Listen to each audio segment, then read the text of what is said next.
Good evening and welcome to Ringer Sports Studio. Today is Friday, October the 11th. I'm Ringer Senior and I'm missing my little guy, Ringer Junior, who's not available to post a video today.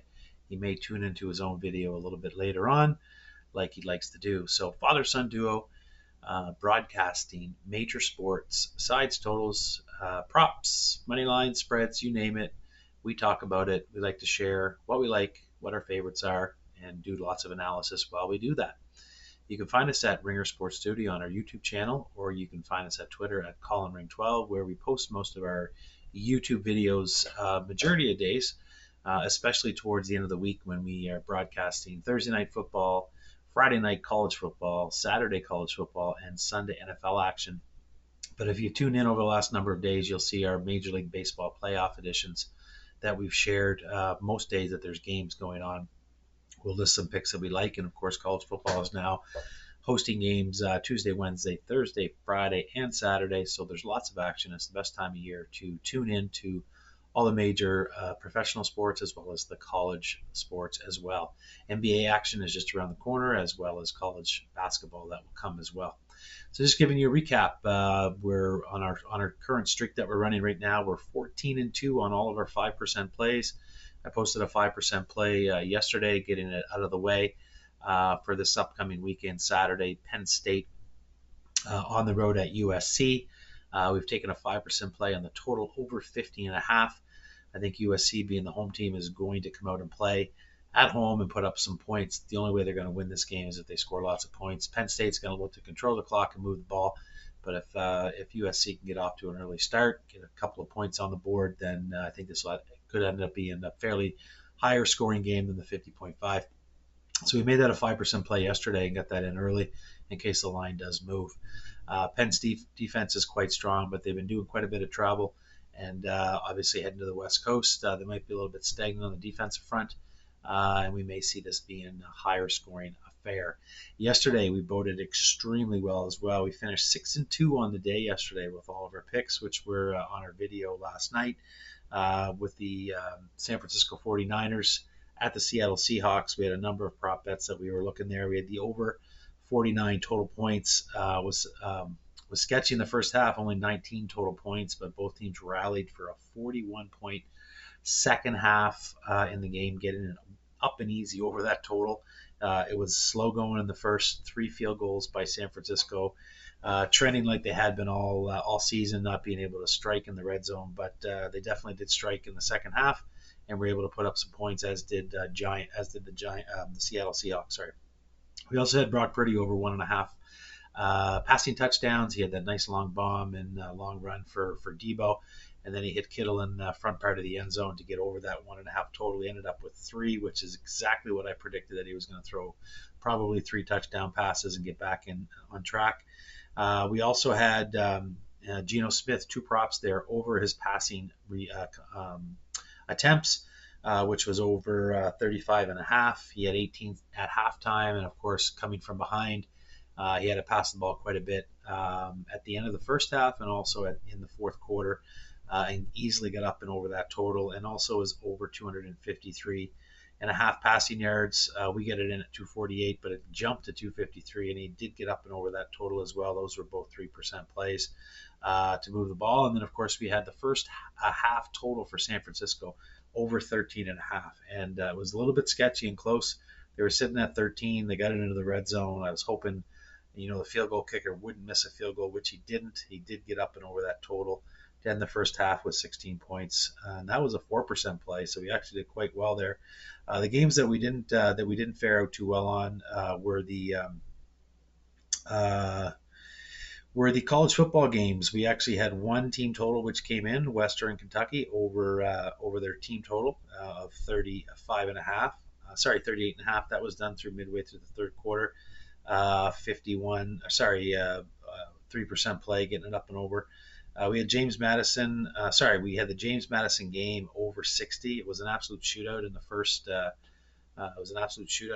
Half, and then because it was a blowout, James Madison slowed the ball down, and we weren't able to get up and over that 60 total. And we also had Louisiana Tech under 48, and that game also was an absolute shootout. That game was almost over at halftime, sitting at 41.5. Tons of points scored there, which wasn't expected, but finished really strong. 6-2 on the day. An absolutely great day. And we're looking to continue that on in tonight's games. We've got some college football action as well as Major League Baseball. The San Diego Padres head into Los Angeles to the Dodgers in Dodger Stadium to in Game 5 of the divisional series. Series record is sitting at 2-2. We got an interesting matchup. Two Japanese pitchers are going on the mound tonight. And we're expecting Darvish hopefully to come out and play well. So we've got a number of props here that we're going to go ahead and run on. I think San Diego is just too good of a team. They're the hottest team in baseball in the back half of the year. They get shut out in the last game with the Dodgers, who went to the bullpen early, haven't given up any runs from the bullpen. I expect that to be a little bit different tonight. I cannot see this offense being held back at all. I do think San Diego is going to get on the board. And I do think they're going to have a really good chance to win this game. It's plus money right now. Obviously, the Dodgers are favored at home. I know the public and the broadcasters probably want the Dodgers to win this game and probably want a Dodgers-Yankees sort of World Series, I would guess, and or the Mets and Yankees. However, I think the San Diego offense is going to come to play today. The Dodgers are battling a couple of injuries as well. Not sure game time decisions for Freeman and in the game, so we'll see if he gets the nod to get to play. I know he'll battle through and try and play the best he can. But I'm looking at the pitcher here and a couple of props for the pitcher as well as the game itself.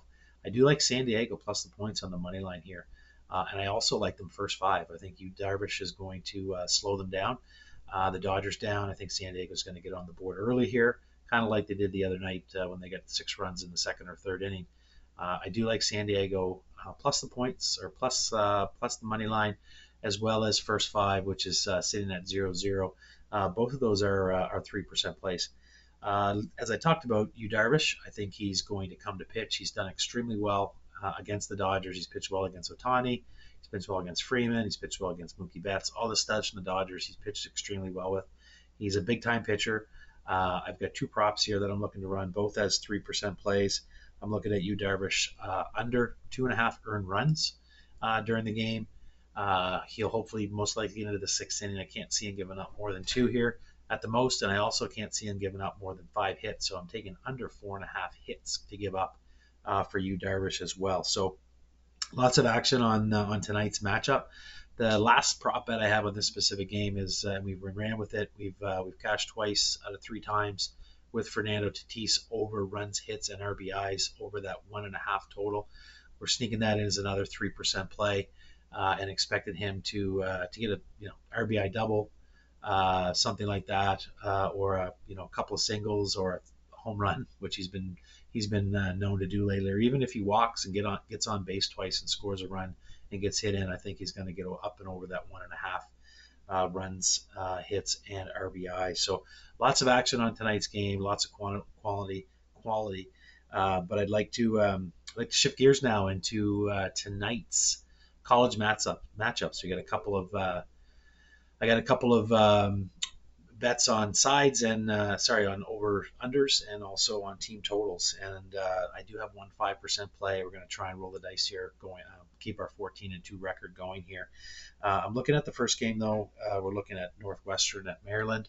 I'm looking at Maryland's team total here. It's sitting at 27.5. They've scored, gone over this total 3 of their last 5. One of those games was right at 27. They're at 28, 38, 27, 24, and 50 points. They're averaging up and over this total. I know Northwestern's usually a ground and pound type of defensive team and preventative, but the Terrapins are at Maryland Terps are at home, and I think they're going to be able to get up and over 4 touchdowns in this game, barring any extra point misses, which hopefully will not happen. But I do like this as a 4% play, up and over 27.5 team total points.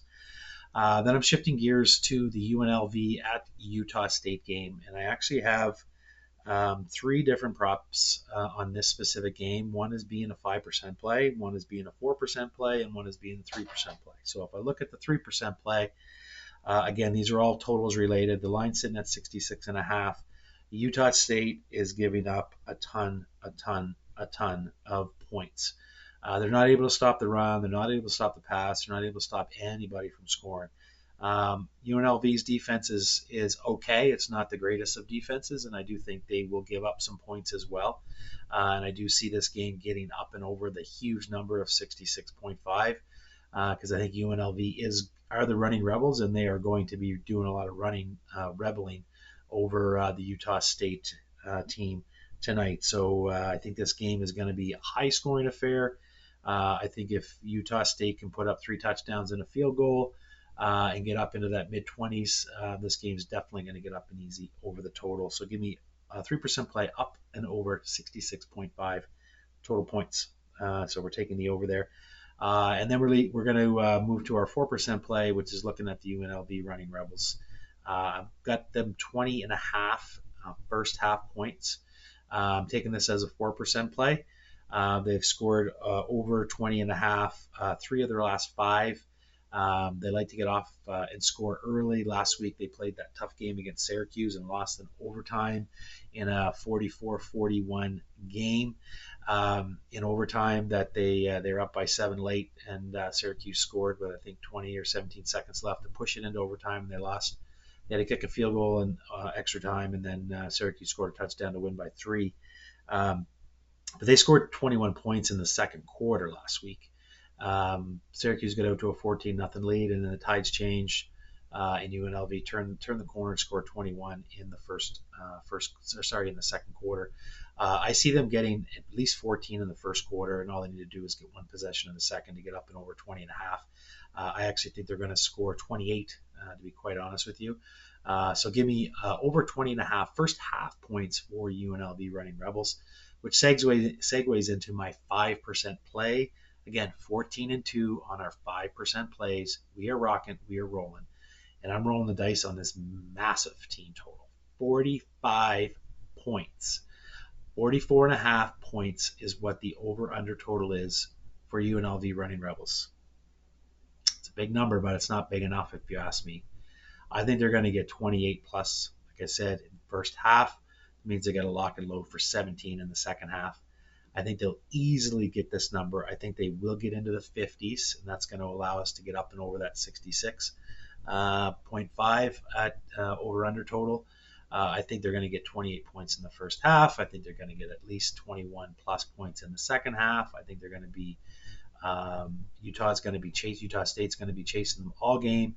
And I do think this game for the team total for UNLV is why they're calling the Running Rebels. They got a great run game, and I think they're going to be able to run up and down the field on Utah State. That's defense is absolutely horrible against the run. So I'm taking a 5% play on this big number. Somebody be like, you're crazy, Ringer Senior. 44.5 is a lot of points. They're getting 7 touchdowns. It's guaranteed. This game for them is in the 50s.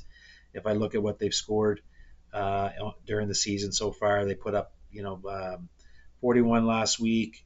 Utah State has given up 62 against Boise. They've given up 45, 48, 38. So 3 of the last 4 Utah State's given up over 38 up to 45, 48, and 62 points.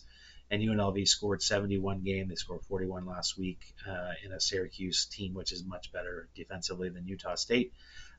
So give me up and over 44.5 team total points for UNLV. It's our 5% play. Again, looking to go 15-2 in our last 17 plays. I already mentioned the 5% play we got coming up on Saturday in the Penn State USC game as well. And we'll probably have another 5%er ready to go tomorrow after we do some analysis on what we'd like to see. So there you have it. There are our picks. Please like, subscribe, and share to our YouTube channel. Give us a thumbs up. Share it. Like it. Find us at Coloring12 at Twitter. The video will be posted there along with an update of our picks as well. So lots of action tonight in Major League Baseball. Friday night lights in college football. Lots of sports to tune into. Have a great Friday night, and best of luck this week. Like them and catch them.